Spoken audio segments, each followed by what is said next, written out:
Okay, I guess we're ready to turn on the gas. What could go wrong?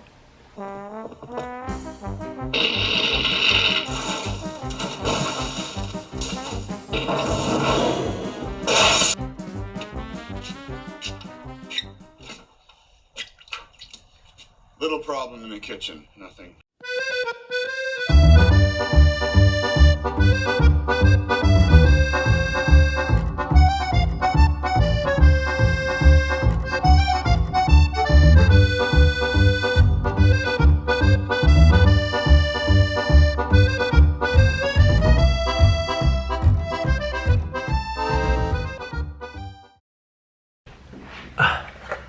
It finally got here. So that was the last missing part. We're basically putting an old kitchen into our even older house.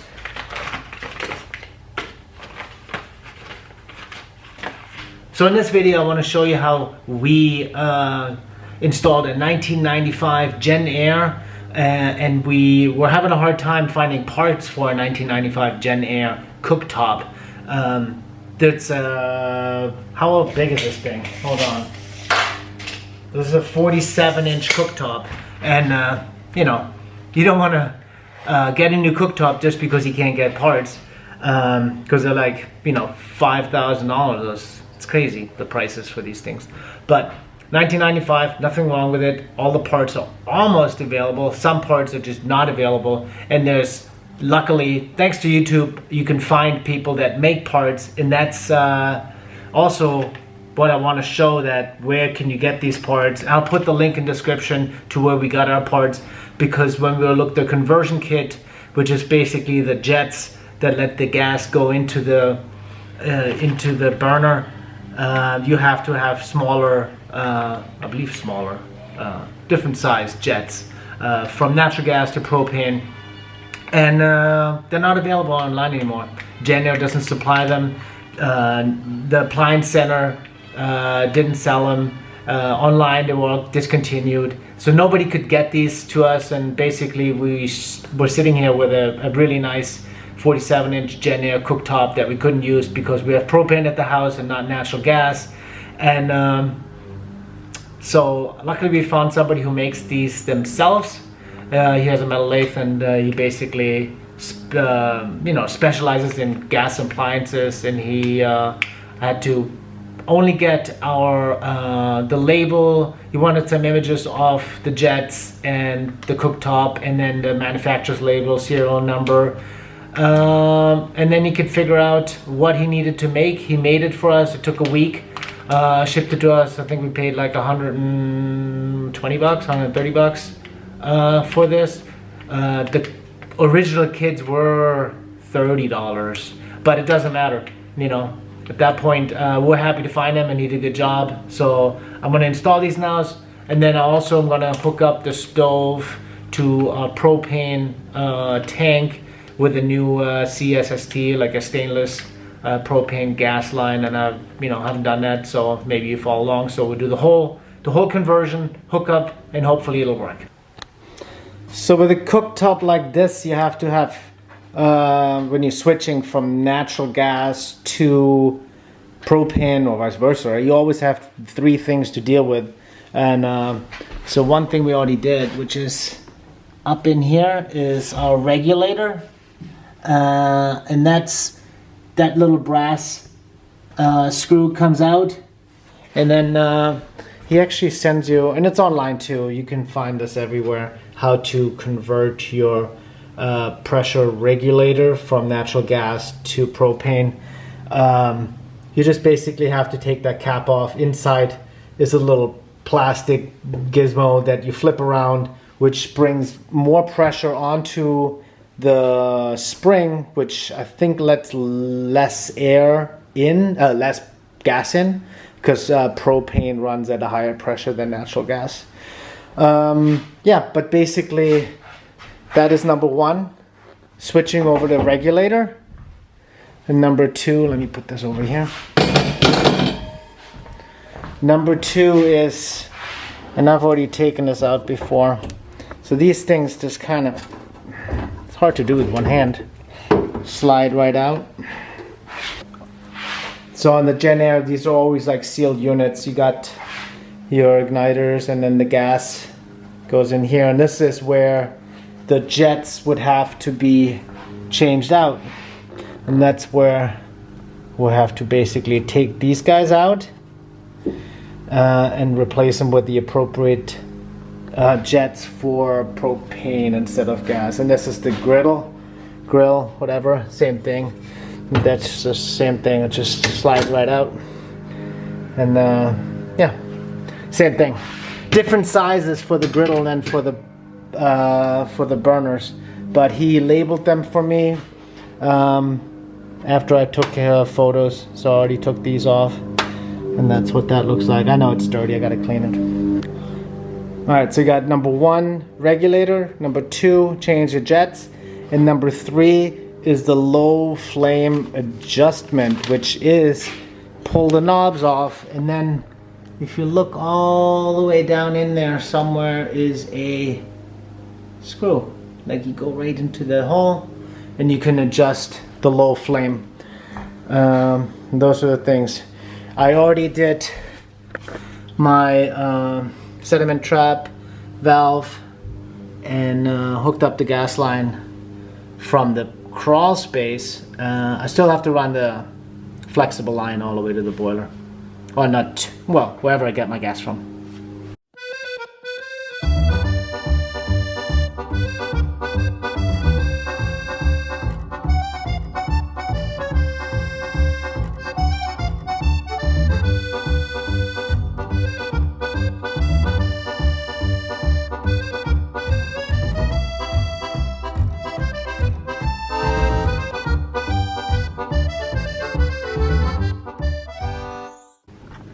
Here's another little fun fact. When I hooked up our new gas line to our stovetop, I noticed that I saw some of this.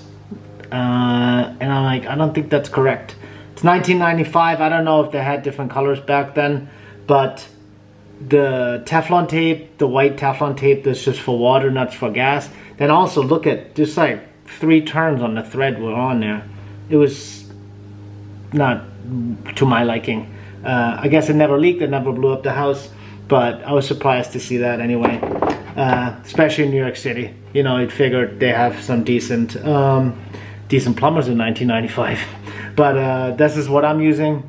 The grip, it's a liquid pipe sealant for gas. So I got rid of this. I put a new one on with the grip and appropriately for gas. Also at the boiler is something that I'm not thrilled with, so it works, but I'm not thrilled with it, so I'm going to replace that as well. Shut off the valve right at the tank so that we actually gotta get propane. I'm really low here, so that I can open that up. Okay. Crawl space. I've been here so often. Alright, let's get into the crawl space. I mean, the gas line's already hooked up. I just have to secure it to the floor joist, which in this house is it's like half trees. But I had to replace some of the floor joists over there that were rotted out. But I've spent way too much time in this crawl space. Now, like this. Alright, so here we are, right under our stove. So the gas line, I sent it down here, and it goes out. Yeah, I'm just gonna nail this thing up here so it's not out in the dirt. And then bring it all the way to the boiler, hook it up, check for leaks, and see what the flames at the stove are saying to me, if this works or not. All right, let's do it.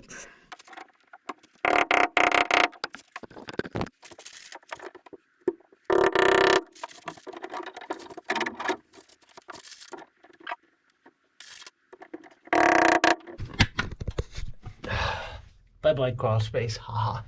Done. All right, just gotta go from out here all the way over that way somehow. First, I gotta get out of here. And this is always fun. Alright. He's alive. We're gonna get rid of this copper line here. That is our stove that we're currently using in our temporary kitchen. I mean, it's not leaking, but I don't know, look at it. It's just a lot of something here. It's a little too much. So I made this guy here a little cleaner. I'm just gonna replace this combobulation. It's all cricket down there too. And I'll make a new one. Cause I need a bigger line on that anyway. So plus a new valve. Can't hurt. Alright, let's do that.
Alright, that's looking pretty good. Next thing would be to connect our fitting, the fitting that connects to the stainless steel gas line. This is basically 3 parts. Obviously, this right here gets threaded into a T. This gets pushed over a gas line, and then we have to strip back the rubber, and you'll see it. And then there's a ring that goes over it, crimped, and then it'll make like kind of a flare fitting out of the stainless steel tubing.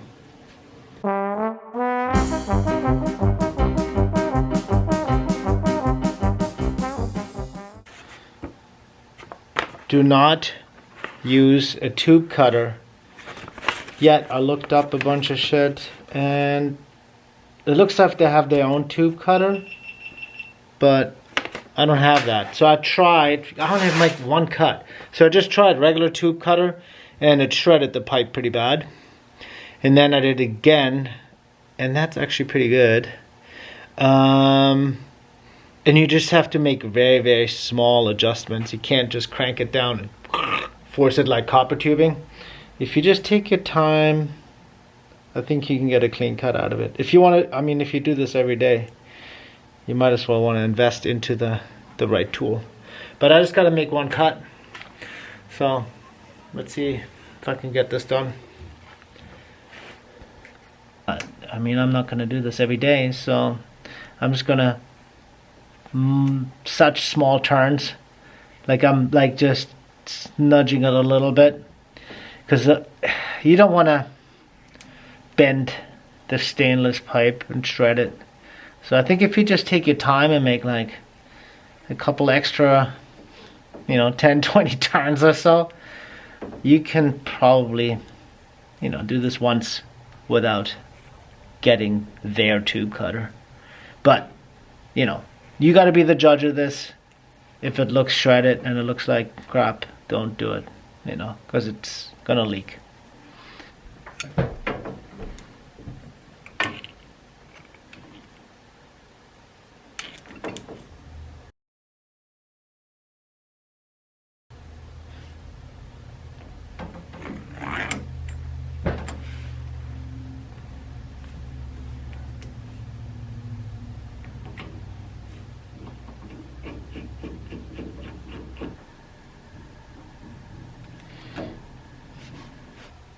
Alright, so I got this all hooked up now.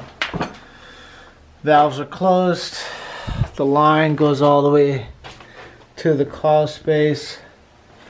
Over there to the stove. I'm gonna go back up and turn the gas back on and see what we got. Fingers crossed. Alright, back at the tank. Turn that thing on. I heard swooshing. Okay, back at the boiler.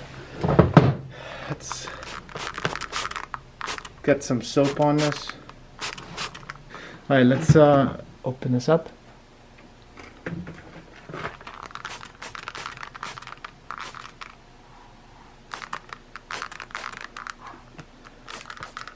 Let's check the old ones too while I'm here, because I rattled the whole thing a bit when I moved all this stuff. But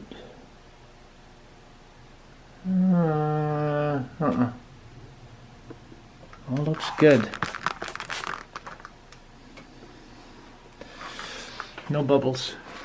No bubbles. No bubbles is good. I'll turn this on now. Okay.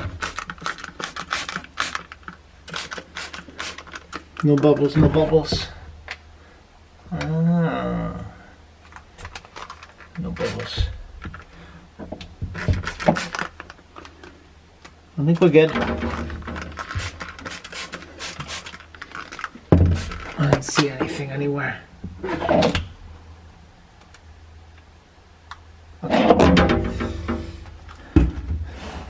For the fun of it, I could even hit some soap on the regulator.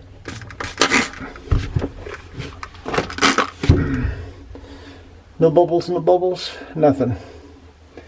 That's great. So, looks like I did a good job with tightening all this stuff and putting it together. Now I don't even know how these things work. Let's plug the stove in. I haven't plugged it in. I haven't done anything with this. It's like the first time. Now, can I even plug this in with one hand? Oh, there it goes. What do I got? Oh, the downdraft kicks in every time? No. Holy smokes. Listen to that.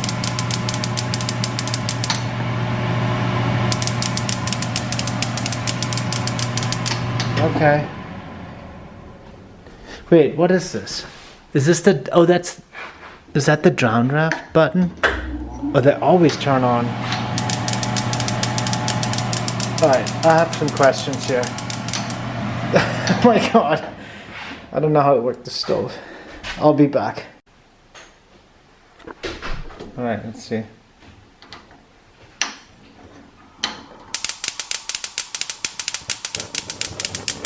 This one's coming alive.